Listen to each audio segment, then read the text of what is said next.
Di dalam di hatinya ada rasa mak sengkeringnya ada nggak gitu sekarang dirasakan? Kalau kalingan wajahnya terus sengkering gitu ya. Mungkin. Assalamualaikum warahmatullahi wabarakatuh. Waalaikumsalam warahmatullahi wabarakatuh. Ya teman-teman, kembali lagi di AMM Talks, acara di channel kita AMM Biyungan. Kesempatan kali ini saya bersama dengan Pak Deddy S. Heri. Beliau adalah praktisi NLP dan hipnoterapis, berupa kegiatan atau kajian mengenai perilaku. Selamat siang. Selamat siang Mas Pak Deddy. Ya. Kita akan ngobrol-ngobrol kayaknya kesempatan ini gini, di tengah wabah COVID ini. Yes. Tentu COVID ini berpengaruh besar kepada kita semuanya. Berpengaruh fisik terutama bagi mereka yang tentu saja yang kena COVID ya.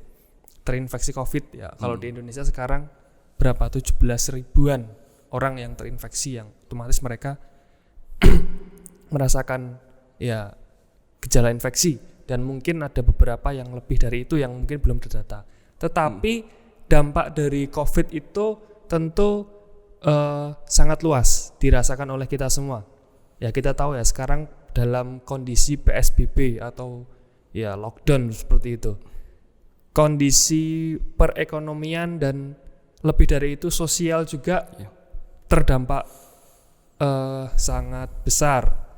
Dampak ekonomi tentu kita tidak bisa dengan leluasa bekerja.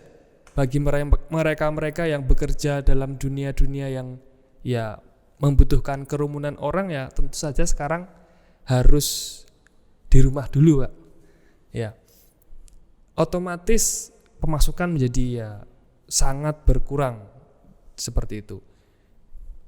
Nah, dampak ini tentu dirasakan oleh banyak orang sehingga orang menjadi mungkin tidak bahagia, menjadi kemudian ya mungkin stres seperti itu ya, atau mungkin depresi.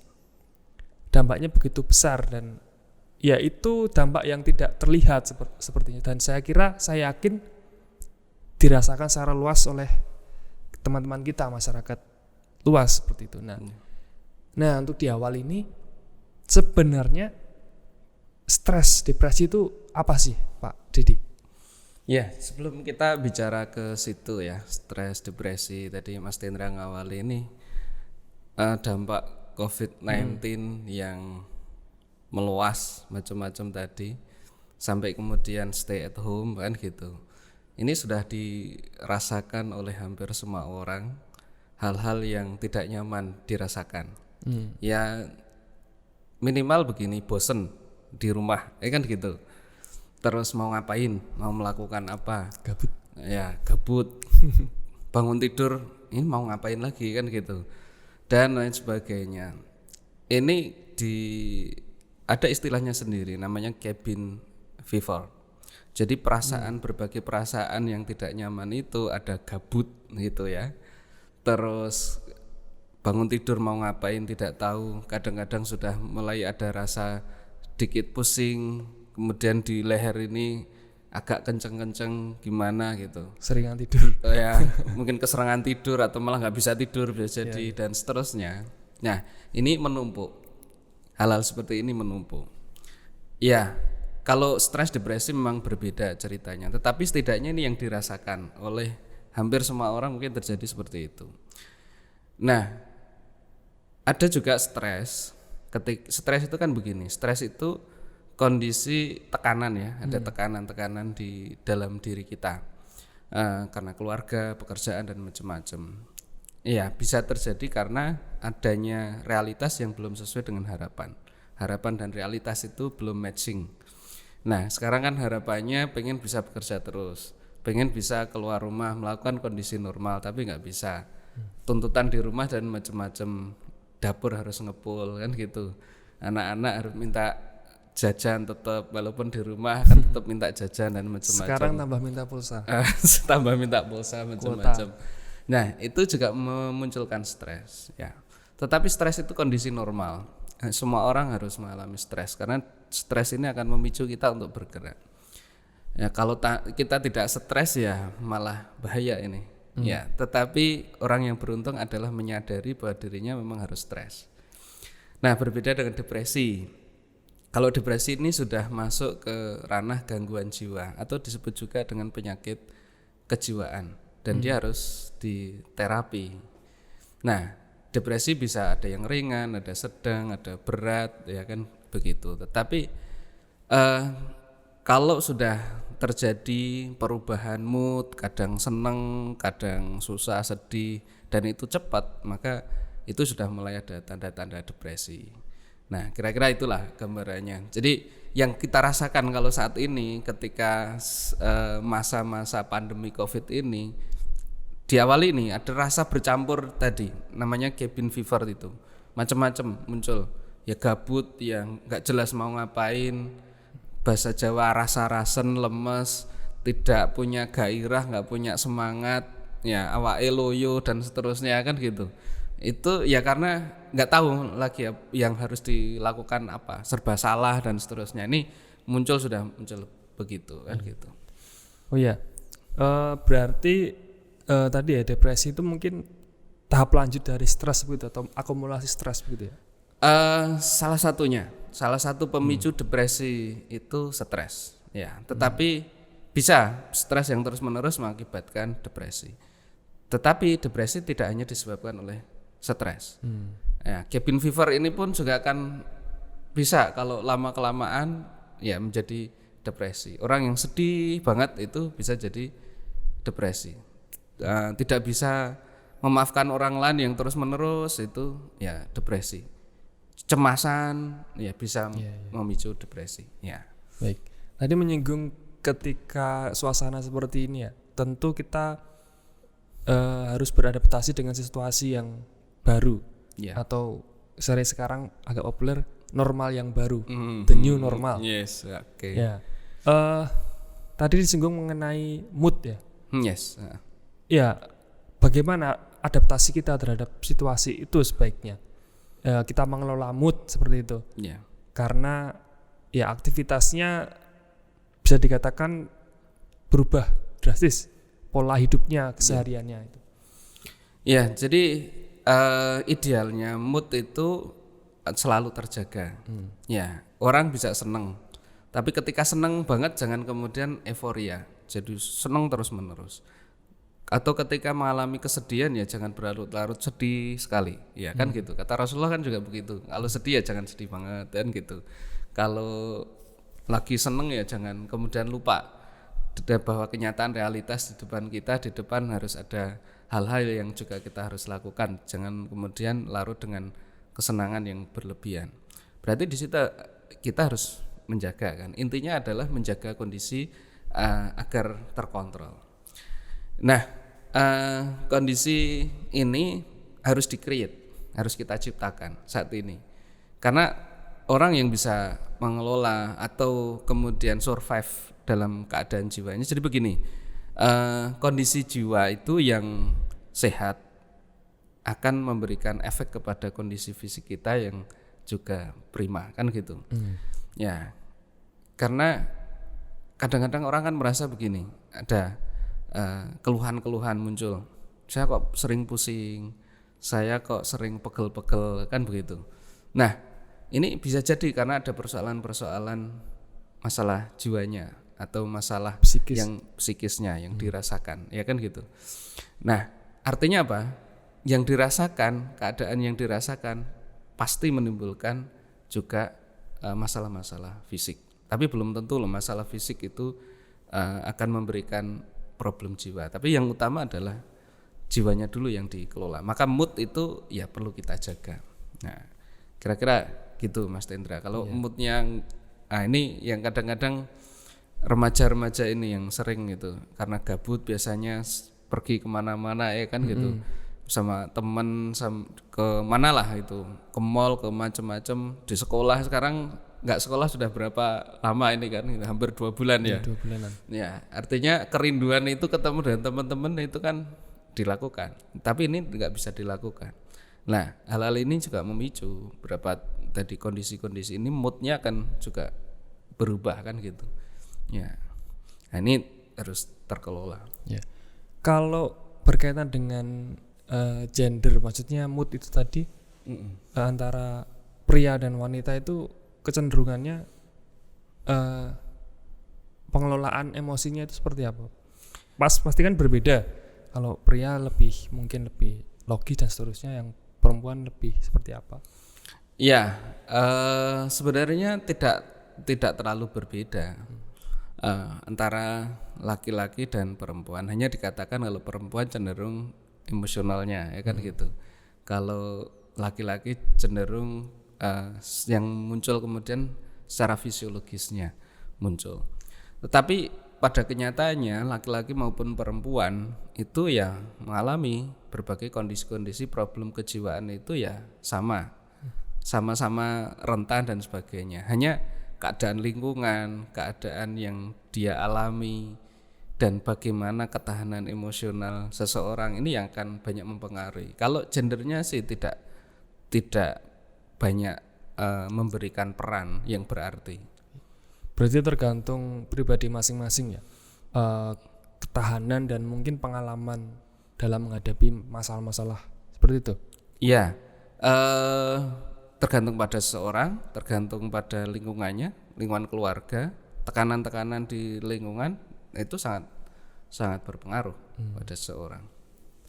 Ya, berkaitan dengan lingkungan, ketika kita ada sebuah masalah ini, biasanya kan kita cerita begitu ya, cerita ke mungkin biasanya ya teman dan seterusnya. Kalau ke orang tua mungkin ada, tetapi biasanya juga nggak terlalu banyak ya. Biasanya ke teman biasanya. Nah, itu seberapa solutifkah itu dilakukan gitu ya? Karena orang kan katanya yang penting cerita gitu ya. Maksudnya ketika dia punya masalah, yang penting aku bisa cerita, nanti lebih plong atau seperti itu, atau mana kecenderungannya seperti apa? Bisa jadi cerita dengan orang lain ya akan merilis problem-problemnya, tetapi bisa juga menambah persoalannya ketika tidak tepat bercerita dengan seseorang. Taruhlah misalkan curhat ya. Ya, curhat. Ya, curhat kepada seorang tentang apalah gitu ya. Taruhlah bahkan curhatnya tentang keluarganya, tentang bapaknya itu, atau tentang ibunya, mungkin bapaknya galak atau gimana, nggak menyenangkan macam-macam ke temannya. Ya, temannya nanti bisa jadi akan menyebabkan problemnya malah bertambah. Misalkan temannya tahu tentang bapaknya, ya memang bapakmu itu galak kok, itu nggak nyenengin banget bapakmu, ya itu bikin susah. Maka cerita seperti itu dengan ditanggapi seperti itu akan menyebabkan problem itu menjadi semakin bertambah. Alih-alih akan mendapatkan solusi, malah justru akan kemana-mana, ya kan gitu. Maka bisa jadi cerita itu memperoleh solusi, bisa jadi malah justru nambah masalah ketika tidak tepat cerita kepada teman siapa. Yang diajak ngobrol. Iya, itu realitasnya begitu, kondisinya begitu. Ya. Ya tadi disinggung juga mengenai memaafkan, jadi ya, oke. Ketika ada sebuah permasalahan, seberapa memaafkan kita terhadap permasalahan yang sudah kita lakukan, jalani dulu. Nah, prosesnya itu seperti apa? Kan tidak mudah memberikan maaf pada sesuatu atau seseorang yang kemudian mungkin melukai hatinya terlalu dalam. Ya, gini, jadi Mas Tendra, problematika seorang yang dialaminya sehingga menyebabkan kondisi-kondisi tidak nyaman yang dirasakan. Bisa jadi sakit hati, ya mangkel, bahkan sampai benci, bahkan sampai dendam, kan gitu. Itu terkait dengan berbagai peristiwa yang dialami dan cara dia merespon. Ya, sehebat apapun peristiwa yang dialami, tapi cara meresponnya tepat itu, maka sebenarnya nggak ada masalah. Ya, bisa jadi problemnya sepele, tapi cara meresponnya tidak tepat, maka menjadi problem. Ya, maka dalam hal ini ada dua hal, internal maupun eksternal, yang menyebabkan satu kondisi kejiwaan lah kita maksud begitu, itu menjadi problem pada diri seseorang. Maka yang pertama memang paling mudah itu, maka dalam bahasa agama disebut muhasabah gitu ya, menghisab diri. Dimulai dari memaafkan diri sendiri. Ya. Sebelum terkait dengan orang lain ya kita lakukan memaafkan diri sendiri. Mudahnya begini, kita setiap hari berperilaku, setiap hari ketemu orang minimal di keluarga kita, membaca sesuatu, menerima berita sesuatu, itu ada yang baik, ya, ada juga yang tidak baik, ya. Lah, informasi-informasi yang masuk itu kalau itu tidak baik akan memberikan ya sampah-sampah. Nah, kadang-kadang juga orang sengaja untuk mengakses hal-hal yang tidak baik. Ya, melihat sesuatu yang tidak baik, mendengarkan sesuatu yang tidak sesuai dengan yang seharusnya sehingga menjadi kontraproduktif terhadap perkembangan diri seseorang. Nah, hal-hal seperti ini ya kita harus memaafkan diri kita dengan cara kita bermuhasabah. Maka setiap hari sebaiknya bermuhasabah. Hari ini apa saja yang kemudian saya lakukan dan itu sesuatu yang justru menjadikan sampah-sampah pada diri kita. Dimulai dari apa yang kita lihat. Ya, saya melihat apa sih? Saya mendengarkan apa sih? Saya melakukan apa sih? Ya. Karena itu sudah terlanjur dilakukan, kita tidak bisa kembali ke belakang, ya kan gitu. Yang bisa kita lakukan apa? Ya satu, memaafkan diri. Artinya memaafkan diri itu ya sudah, yang sudah berjalan ya itu berlalu, biarlah berlalu. Saya harus bisa memaafkan diri. Jangan sampai larut pada kesalahan. Karena bukan menyalahkan diri. Yes, betul. Jangan sampai kemudian ya larut dalam kesalahan dan menyalahkan diri sendiri, apapun itu. Mungkin karena kegagalan dalam belajar atau dalam hal apapun gitu. Atau ternyata ada orang yang tersakiti oleh perkataan kita atau perbuatan kita, kemudian kita selalu merasa bersalah. Itu jangan sampai. Ya udah, sudah berjalan, oke. Nah, ini walaupun memang itu buruk ya. Yes, ya. Diterima sebagai kita terima, itu sudah kita lakukan, tapi sudah berlalu. Ya, kita harus bergerak kemudian ke depan. Nah, bergerak ke depan itu pasti punya harapan-harapan, selalu memunculkan harapan. Ya, saya bisa melakukan ini, saya bisa meraih ini yang akan terbaik. Maka yang pertama harus maafkan diri. Maafkan diri dulu. Oke, itu enggak masalah. Nanti itu bisa cara dimaknai lagi atau dalam kondisi-kondisi tertentu ketika pengalaman masa lalu yang kita alami itu memang sangat menyesakkan atau sangat dirasakan sangat tidak memberdayakan diri atau melukai hati, itu sangat mendalam, itu memang harus dilakukan proses-proses tertentu. Tapi yang pertama diri sendiri. Kemudian kalau yang kedua terkait dengan orang lain, ya bisa jadi ya ketika interaksi dengan orang lain ada hal-hal yang kemudian kita meresponnya dengan tidak baik. Ya, misalkan ada orang kan dihina justru bangkit bisa, tapi ada orang yang ketika dihina menjadi merasa dibully kan gitu, sehingga direndahkan. Iya, direndahkan sehingga sakit hati, mangkel, bahkan sampai kemudian dendam. Down gitu. Ya, akhirnya ya istilahnya down atau ya kemudian tidak punya semangat dan seterusnya. Nah, ini terkait dengan orang lain. Maka bagaimana kita bisa memaafkan orang lain? Ya kan gitu. Walaupun kata ayo memaafkan orang lain kan gitu sepertinya mudah ya, memberi nasihat mudah, kamu maafkan saja orang lain. Tapi belum tentu itu ya semudah itu. Artinya begini, ketika ya kalau saya dalam pengajian itu sering kemudian bertanya begini, misalkan ya bapak-bapak itu ibu-ibu, saya bertanya bapak-bapak ibu-ibu, sudahkah bisa memaafkan orang lain yang berbuat kesalahan pada diri kita masing-masing? Rata-rata menjawabnya sudah kok, sudah saya maafkan. Betul nih, betul. Sekarang coba mari kita ingat orang yang pernah membuat kesalahan pada diri kita dan jujur, apakah ada rasa, bahasa Jawanya mak sengkring gitu di dalam di hatinya, ada rasa mak sengkringnya ada nggak gitu sekarang dirasakan? Kalau kalingan wajahnya terus sengkring ya, gitu. Mungkin tiba-tiba yang muncul, yang terjadi adalah ketika menyebut nama seseorang yang pernah menyakiti, itu peristiwa yang tidak menyenangkan itu yang muncul sehingga kemudian mak sengkring. Nah, ini artinya sudah memaafkan belum? Ya belum kan gitu. Karena buktinya sengkringnya masih. Ya indikatornya ketika sudah memaafkan itu ketika mengingat seseorang itu netral saja kan gitu. Loss Gitu. Bahasa loss itu kan netral, nggak ada mak sengkeringnya. Tapi kan kadang-kadang muncul rasa ya belum bisa memaafkan itu. Sakit hatinya muncul, bahkan mungkin dendamnya muncul. Ya taruhlah pernah ditipu lagi mana mau bisa memaafkan. Ya saya ditipu sekian juta ya.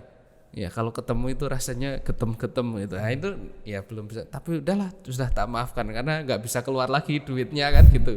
Itu terpaksa memaafkan. Tapi ketika disebut namanya mengingat orangnya ketemu orangnya sengkeringnya itu masih ya kan gitu. Lah itu kan tetap ada kondisi-kondisi di dalam diri secara fisik itu yang bekerja, hormon-hormon yang tidak baik kemudian menerpa dirinya kan gitu, itu bermasalah kan gitu. Ya.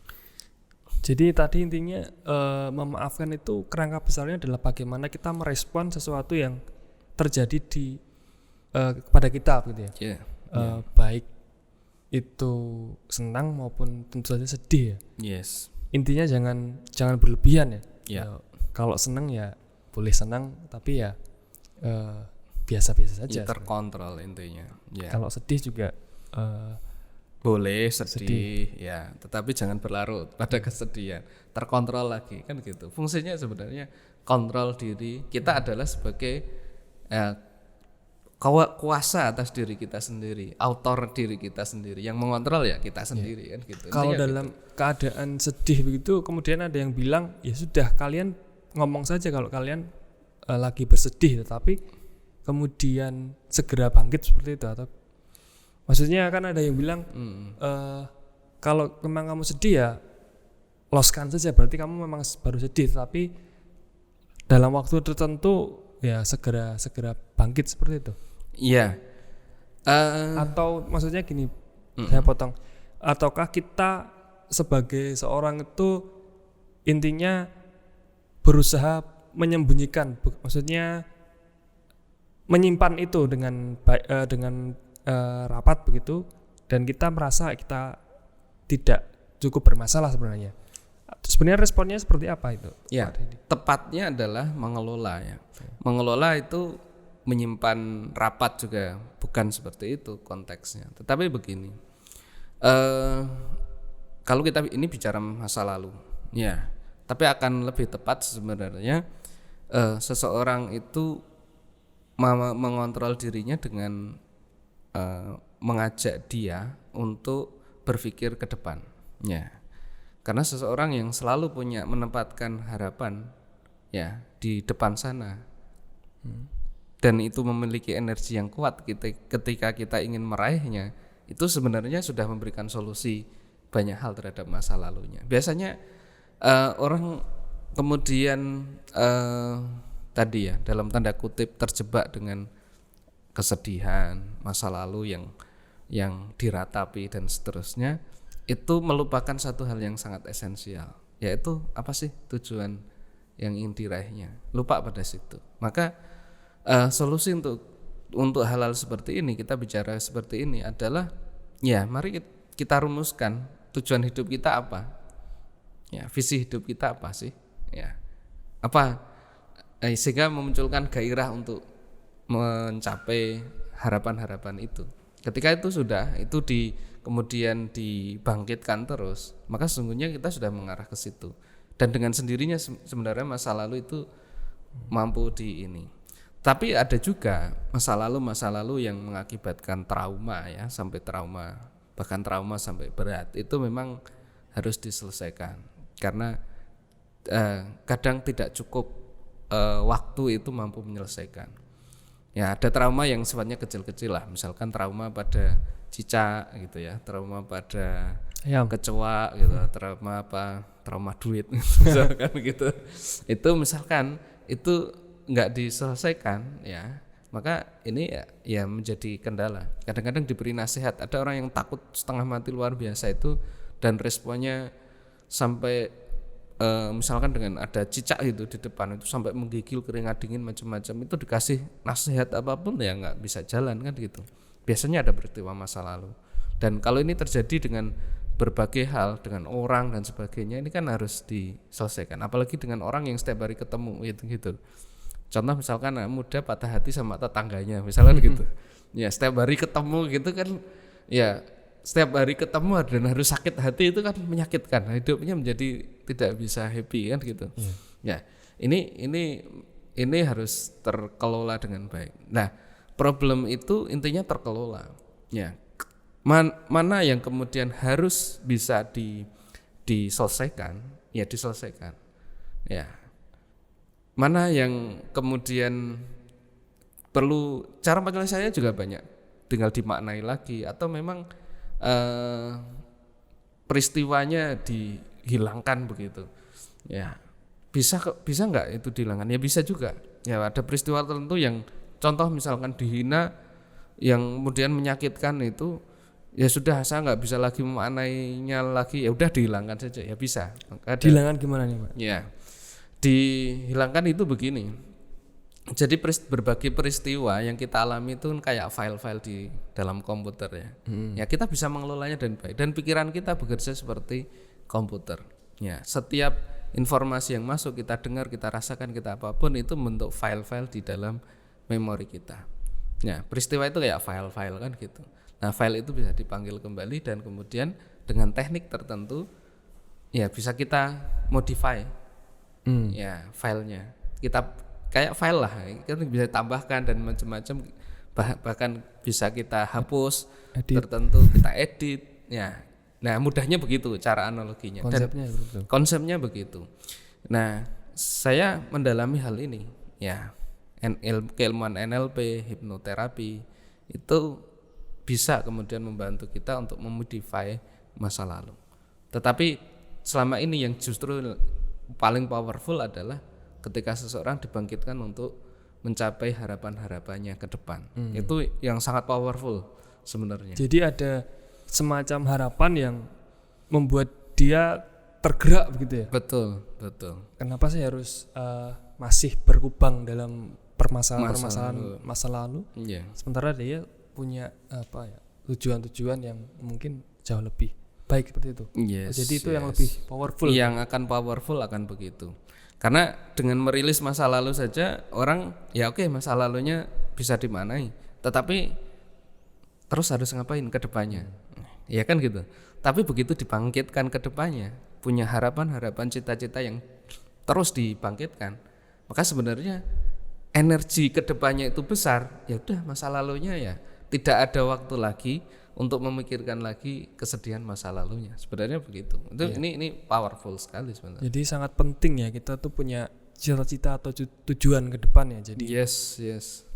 Tapi kalau bagi mereka yang hidupnya prinsipnya ya mengalir saja, itu bagaimana Pak Dede? Artinya bukan tidak punya tujuan ya berarti ya. Artinya dia cenderung ya berjalan apa adanya saja, itu gimana? Iya, dinamika kehidupan yang semakin luar biasa, dinamis, unpredictable ya, tidak bisa diprediksi. Seseorang yang berusaha ingin mengalir saja mengikuti ini, dia akan seperti naik roller coaster ibaratnya. Ya, naik turun macam-macam. Ya kan seberapa kuat seseorang kan gitu. Apalagi kalau dinamikanya ekstrim, dia harus mengalami kondisi yang ekstrim. Dia tidak mampu sendiri mewarnai, mengarahkan pada dirinya sendiri mau kemana, kan gitu.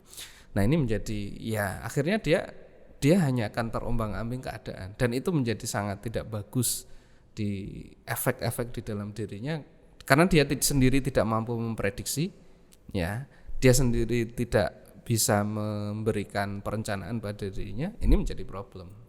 Ya kan gitu. Makanya perlu ada harus atau seperti apa perencanaan begitu ya dalam hidup. Maka begini, sering kita hidup itu kan dilahirkan di dunia ini ada tujuannya kan gitu. Ya, Tuhan kan tidak menciptakan sepenting tak gawe kamu sudah mengalir apa adanya, kan enggak. Kita sudah diberi guiding, hidupmu untuk apa kan gitu, tujuannya apa dan sebagainya. Nah tujuan itu kayak memberikan jalan Ya mudahnya begini ilustrasinya. Kita punya motor baru nih. Ya, udah motornya baru, seneng, kemudian kita hidupkan mesinnya. Udah dihidupkan aja. Terus ditanya mau ngapain, ya udah cuman ngidupkan aja, ya berarti nggak menghasilkan apa-apa kan gitu. Tapi kita punya tujuan nih, saya mau ke mana gitu. Taruhlah ini kita mau ke Malang begitu ya. Dari Jogja ke Malang. Ya, kendaraan apa yang mau dipilih? Mobil atau kereta atau mau moda transportasi yang lain, itu terserah kan gitu. Yang penting menikmati, tapi punya tujuan kan gitu. Nah, sehingga jelas kan gitu arahnya. Punya motor baru tadi, ya saya menghidupkan mesin dalam rangka saya persiapkan agar untuk mencapai tujuan. Dinamikanya jalannya apapun ada, tetapi saya punya tujuan ke sana gitu loh. Ya, itu yang akan memberikan tantangan kepada kita. Kembali ke stres tadi, stres akan menjadi terkelola karena kita sendiri yang akan menciptakan stres. Bukan stres dalam artian positif begitu Pak maksudnya. Ya, stres itu kan netral aja sebenarnya. Tekanan itu kan netral, menjadi positif ketika kita maknai itu hal yang positif. Nah, ketika kita menciptakan stres, ya tekanan pada diri kita, tekanan kemana? Untuk mengarah kepada tujuan yang kita harapkan, ya kan gitu. Nah, sehingga ketika kita menciptakan stres itu sendiri, ya kita ngelola resource sumber daya apa yang kita perlukan untuk mencapai ke situ. Inilah stres yang kemudian menjadi sehat, ya kan gitu. Ya. Berarti kalau orang nggak pernah stres malah dipertanyakan itu. Ya itu hanya dua orang, orang mati atau orang yang sudah damai-damainya di jalan itu, nggak pakai baju apa-apa, sehat dan seterusnya, senyum-senyum sendiri kan gitu, sudah puncak gitu. Ya, hanya dua orang itu kok yang nggak stres itu. Jadi ketika orang sering ngomong, wah aku stres ya, nah itu sebenarnya ya maklum saja. Ya, tapi tergantung tadi dia stres atau depresi kan gitu. Oh iya. Ya, tapi apapun itu konteksnya, meskipun nanti ada konteks yang berbeda stres dan depresi, tetapi ketika seorang sudah saya stres nih atau mengatakan saya depresi, nggak apa-apa, itu malah orang yang sehat kok gitu, karena menyadari dirinya ada problem kan gitu, yang harus kemudian dikelola. Yang berbahaya kan orang yang depresi beneran, tapi dia nggak merasa dirinya bahwa depresi, saya sehat saja kok kan gitu. Nah ini yang bahaya. Nah, ya, padahal dirinya sudah moodnya itu sudah berubah dengan begitu cepat kan gitu. Ya kadang-kadang sesaat tadi nangis berurai air darah dan air mata, bahasanya begitu ekstrimnya. Terus sesaat kemudian tertawa, itu kan sudah bahaya kan gitu. Ya itu depresi betul kan kayak gitu. Berarti salah satu indikator paling gampang melihat sedepresi apa kita itu tadi ya, ada perubahan mood secara salah satunya ya. Secara cepat begitu. Ya, perubahan mood. Ya kadang begitu. Senengnya kemudian seneng banget itu, sedih banget. Ini hati-hati, orang-orang yang seperti itu mudah depresi ya kan gitu. Terus ya mulai kalau marah itu lempar sesuatu ya kan gitu. Tapi bukan depresi kalau lempar uang ke saya kan gitu, nggak depresi kan gitu. Nah, saya sedang depresi nih, tak lempar uang gitu, saya terima dengan baik itu, insya Allah nggak depresi. Iya. Jadi kesehatan psikis atau mental juga penting ya kita perhatikan ya. Tadi seberapa depresi kita sebenarnya, seberapa jangan-jangan kita bisa menjadi tadi muhasabah, artinya kita melihat diri kita sebenarnya kita ini cukup bahagia tidak, atau jangan-jangan kita tergolong tadi orang-orang yang moodnya berubah secara terus cepat dan terus menerus seperti itu, atau mungkin kita yang orangnya yang seperti apa sebenarnya, atau kita yang sering galau. Nah, itu anak muda biasanya galau gitu. Kalau berkaitan galau juga ini, kalau yang anak muda gitu ya Dedi ya, ada nggak perbedaan kalau anak muda masalahnya galau, artinya dalam menghadapi masalah ya, tingkat kedewasaan, artinya ketika kita masih muda belia, biasanya permasalahan misal percintaan seperti itu, ya masalah-masalah seperti itu. Kemudian ketika kita sudah beranjak lebih dewasa, mungkin usia 30 permasalahannya, mungkin keluarga 40, mungkin anak dan seterusnya. Artinya kedewasaan itu berpengaruhnya seperti apa? Ya, dewasa biologis atau dewasa pikiran atau jiwa ini kan bisa jadi usianya sudah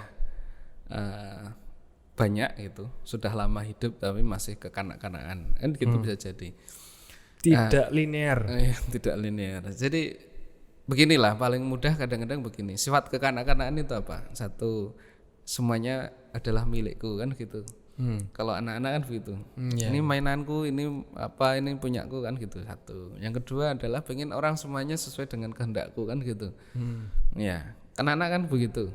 Pengennya begitu, serba menuntut dan macam-macam. Jaluk ini ya kudu Ya, turuti. ketika itu terjadi pada diri kita, ya sering menginginkan orang-orang di sekitar kita adalah sesuai dengan kehendak kita, ya berarti masih anak-anak, gitu. Nah, itu orang yang akan dekat dengan depresi akan begitu. Karena begitu tidak sesuai, dia akan merespon dengan negatif dan seterusnya. Anak-anak kan gitu. Iya. Kadang-kadang nangis, ya tantrum sampai begitu ya, lempar sesuatu kan gitu, ini nggak mau dan macam-macam. Itu kan anak-anak. Ya, kalau sudah dewasa kok melakukan itu, ya minta sesuatu di rumahnya mungkin dengan orang tuanya atau dengan temannya macam-macam tidak terpenuhi, kemudian Ekspektasinya tidak. ya terus melakukan hal-hal yang lain, pergi kemana atau melempar sesuatu, ya udah itu kan depresinya akan terjadi. Jadi usia dan kedewasaan ya kadang-kadang tidak linear tadi bahasanya Mas Tendra itu. Ya, maka yang sesuai adalah sesuai dengan perkembangannya ya. Bisa jadi kok secara usia masih remaja tetapi tingkat kedewasaannya bagus. Enggak masalah kan gitu. Ya baik-baik saja. Nah, sehingga bagaimana seseorang mampu merespon segala sesuatu keadaan di luar dengan excellence. Dengan excellence itu begini.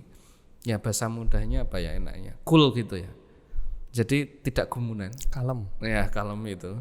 Tidak gumunan, kalau ada apa-apa ya tidak gumunan. Tidak reaktif lah bahasanya. Kalau di bahasanya Stephen Covey di Seven Habits itu kan antara cairan itu jangan kayak air soda ya, tapi seperti air biasa lah. Air putih. Ya air biasa itu, air putih, air mineral itu. Kalau air soda itu kan dikocok-kocok gini, begitu dibuka langsung Muncrat. nah kan gitu. Reaksinya begitu. Kalau air biasa itu dikocok-kocok kan ya dia ikut dalam dinamikanya itu, tetapi Setelah itu cool lagi kan gitu. Artinya dia yes oke, tetapi cool kan gitu, tetap itu. Ya jadi analoginya kayak gitulah. Tidak lantas gumunan, tidak reaktif dan macam-macam, tapi proaktif kan gitu. ya jadi menyikapi sesuatu yang terjadi dalam hidup ini itu intinya ya biasa-biasa aja, kalem ya. Jadi tadi di awal kalau seneng ya boleh seneng, tetapi tetap bisa under control seperti itu ya. Dan tadi menyinggung kedewasaan, ya memang pada secara umum mungkin lebih tua itu lebih dewasa ya, tetapi juga tidak linear tadi. Yang tua pun juga sebenarnya yang masih kekanak-kanakan banyak ya dalam menghadapi masalah tentu saja. Ya. Selanjutnya ini ada pertanyaan mengenai agak bergeser introvert dan extrovert dalam menghadapi kecenderungan pribadi ya dalam menghadapi masalah seperti itu. Kalau extrovert kecenderungannya ya aktif gitu ya. Kemudian tadi berkaitan dengan tadi bercerita ke teman dan seterusnya. Introvert cenderungnya ya lebih sendirian gitu. Nah, itu berpengaruh tidak terhadap ya masalah pengelolaan masalah seperti itu. Iya, masalah introvert maupun extrovert itu selama kemudian seseorang itu selalu kuncinya adalah kontrol diri. Selama dalam kontrol diri, dia masih dalam keadaan menyadari itu, sadar yang dilakukan, itu sih nggak ada masalah kan gitu. Yang menjadi masalah adalah uncontrolnya, itu yang menjadi problem, sehingga seseorang tidak mampu lagi mengendalikan dirinya. Ya, aku ngomong apa sih mau, gitu ya, ini menjadi uncontrol kan gitu. Selama yang dia bicara masih tetap dalam batas kontrol dia, dalam kontrol seseorang, oke, nggak ada masalah kan gitu.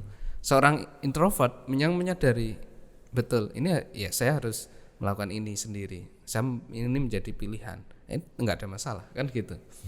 Ya, sebenarnya di situ kuncinya ada di melakukan segala sesuatu dengan sadar kan gitu. Dengan sadar berarti artinya sesuatu itu sebelum kita melakukan dipikir dulu berarti ya. Ya, Maksudnya kita benar-benar tahu ini apa, kita melakukan apa dan dampaknya apa seperti itu ya. Jelasnya. yes, kita akan begitu. Dan kalau terjadi efek-efek, ya kita bertanggung jawab atas yang dilakukan. Nah, ya kan gitu. Tidak kemudian menyalahkan orang lain dengan cepat kan gitu. Tetapi kita mampu, yes, apa yang saya lakukan, saya bergerak ke depan, lagi-lagi begitu. Jadi kuncinya ada kita melakukan segala sesuatu dengan sadar, dan kemudian kita punya arah dalam hidup kita, apa futures kita, ya kan itu yang selalu kita jaga, ya bertanggung jawab pada apa yang kita lakukan. Ya soal introvert, extrovert mau macam-macam Sama itu saja ya. nggak masalah kan gitu, selama ini kita menjaga hal-hal seperti itu. Oke. Terakhir ini Pak Dedi, Yes. mungkin tips kita dalam keadaan di rumah aja ini, tadi mengelola mood, mengelola emosi, tips-tips sederhana saja apa yang bisa kita lakukan di rumah mungkin biar bisa tetap produktif atau biar kita tetap terkelola dengan baik ini. Ya, terutama juga dalam kondisi ini ya, Ya. pandemi COVID ini ya. Terutama ini. Ya satu begini, ya sering-seringlah kita, ini sudah sangat teknis tapi sangat memberikan efek yang bagus sekali. Sering-seringlah kita mengelola nafas kita. Ya, cara nafas kita dengan tarik nafas lewat hidung, keluarkan pelan-pelan lewat mulut. Itu Dalam gitu ya. Ya, tarik nafas panjang lewat hidung, keluar. Itu sudah memberikan efek kita menjadi rileks, santai, nyaman. Kalau santai, rileks, nyaman itu enak semuanya Simple terkontrol. gitu ya. Simple banget. Ya, sedang emosional apapun udah tarik nafas panjang kemudian keluarkan pelan-pelan lewat mulut kan gitu. Ya, lakukan itu kan gitu. Nanti kalau di rumah ketemu bapaknya atau siapa itu sedang agak marah itu minta, "Ayo, Pak, tarik nafas panjang lewat hidung keluar gitu." Nanti dilempar sandal paling kan gitu. Artinya ini sudah memberikan efek. Ya, satu itu. Kemudian yang kedua adalah usahakan selalu ya kita memberikan sugesti-sugesti positif pada diri kita. Ya. Saat-saat kita sedang rileks itu ya sebaiknya adalah kita mengakses hal-hal yang positif. Terutama masa depan kita. Apa sih yang saya harapkan? Oh nih. Lalu apa yang harusnya saya lakukan? Ya, kemudian kita mengatakan, ya saya bisa kok, saya mampu kok, saya menjadi orang yang hebat kok, saya harus menjadi orang kuat. Ya, yang kemudian berikutnya, yang ketiga, senangi hobi yang kita lakukan. Nah saat ini kadang-kadang sulit menyalurkan hobi, misalkan biasanya yang outdoor ya. Yang outdoor itu kesulitan, hobi badminton misalkan, di rumah mau badminton pakai apa kan gitu dan seterusnya. Ya, kalau hobi utama nggak bisa dilakukan, hal-hal yang mungkin hobi seorang, kesenangan orang lain mungkin tidak hanya satu ya, bisa yang lain bisa dilakukan, apapun yang bisa dilakukan di rumah. Setiap orang yang masih bisa beraktivitas dengan hal-hal yang disenangi sebenarnya sudah sangat bagus. Ya, suka dengan tanaman, yaudah nanam aja apa aja di rumah itu. Kalau nggak ada yang ditanam ya rumput aja ditanam ya nggak apa-apa kan gitu. Karena orang yang memperbanyak aktivitas hal-hal yang positif seperti itu, kesenangan yang dilakukan, karena dengan senang itu sudah memberikan efek yang cukup bagus pada kesehatan dirinya. Minimal itu tidak ada ruang dan waktu untuk dia bersedih hati. Ya, atau mengakses hal-hal yang negatif, minimal itu sudah memberikan manfaat. Di sisi lain manfaatnya adalah hormon-hormon yang di dalam dirinya positif. Ya, itu endorfin, dopamin, serotonin dan macam-macam itu kan bagus di dalam diri kita sehingga imunitasnya menjadi bagus. Sehingga bicara tentang masalah COVID-19 ini ketika imunitasnya naik meningkat ya, insya Allah bagus juga lah untuk kita ya. Tetapi kalau gabut terus malah cuman bahasa Jawa itu dodolan semongko gitu ya, glundang-glundung gitu. ini menjadi problem. Itu nanti berefek kemana-mana, kebosanan yang berlalu dan seterusnya. Yang berikutnya ya berikan inputan yang produktif pada diri kita, minimal konsumsi pada pikiran kita adalah hal-hal yang sangat bermanfaat. Ya, apapun itu. Bacaan yang positif, baca buku, ya minimal artikel ya kan gitu.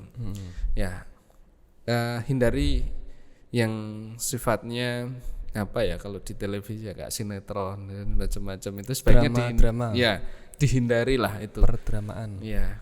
Tapi kalau berita ya spot, cuman sekarang spot juga beritanya yang kemarin ya, spot yang terbaru gak ada ya. Yang mungkin flora dan fauna lah gitu ya. Saya kira itu bagus itu, melihat perilaku kera dan macam-macam. Itu juga suatu hal yang malah akan memberikan positif pada diri kita. Nah, setidaknya itu yang kemudian perlu kita jaga. Nah, kalau yang lebih advance lagi ya, ketika kita mau tidur gitu ya, ya mulai dengan kita memaafkan diri, berikan sugesti pada diri kita sampaikan, wahai mata, wahai hidung, wahai ini yang hari ini mungkin melakukan hal yang tidak baik, saya minta maaf padamu. Kemudian yang kedua, saya berterima kasih pada Allah atas segala kelengkapan fisik yang sangat luar biasa. Kan jantung kalau diberikan ucapan terima kasih, insya Allah juga bekerja dengan baik. Wahai jantung, terima kasih ya. Berterima kasih pada diri sendiri. Pada diri sendiri, kan gitu. Kalau kita diberikan apresiasi terima kasih kan juga kita senang kan gitu. Jantung kita berikan apresiasi itu juga senang. Dan juga kita bisa berikan kalimat sugesti yang lainnya.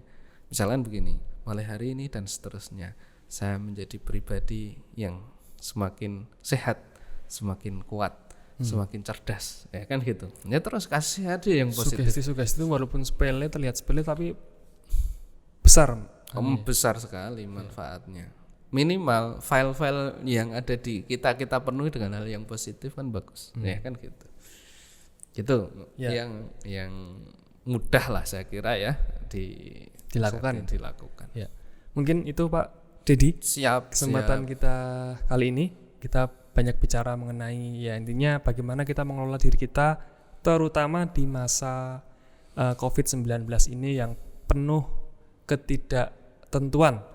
Yang penting tadi saya simpulkan ya intinya kita berpikir yang positif saja, melakukan kegiatan yang positif saja. Apa yang kita lakukan bisa kita lakukan di rumah, kita lakukan dengan sebaik-baiknya dan tetap tentukan tujuan apa yang akan kita lakukan di masa depan. Terima kasih dari kami. Kita akan bertemu lagi dalam akun YouTube ini dalam kesempatan dan pembicaraan yang lain. Terima kasih. Assalamualaikum warahmatullahi wabarakatuh. Waalaikumsalam warahmatullahi wabarakatuh. Sukses semuanya. Salam alugasa, apa yang lo mau gua bisa. Oke. Yes.